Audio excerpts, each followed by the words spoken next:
The influence of nature in the sorrows of young Werther.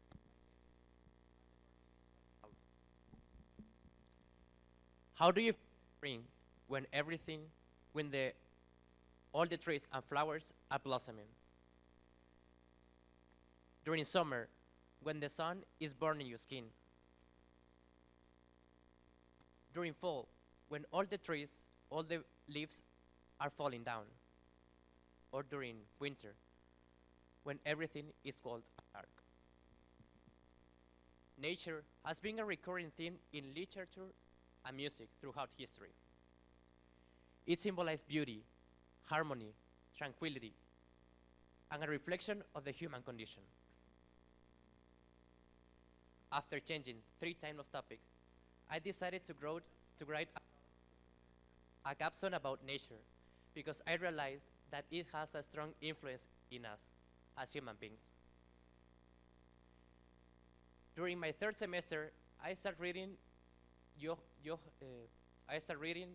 Sorrows of Young Werther by Johann Wolfgang van Goethe.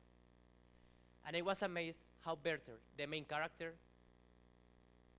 during summer, he was so active and tired at the same time. How during spring, he falls in love with Charlotte, or not, as he would say. Or during the dark, angelic winter, when he commits suicide.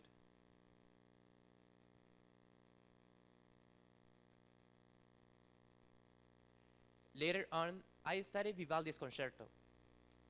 I was amazed how the violins depict the chirping of birds in spring, a persecution during fall, or ice breaking in winter. I also found a magnificent poem that goes along with this magnificent violins concerto. And I was wondering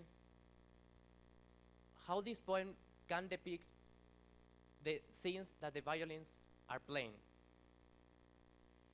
If you want to know nature's influence in Vivaldi's concerto and in Goethe's book, you will need to read my capstone.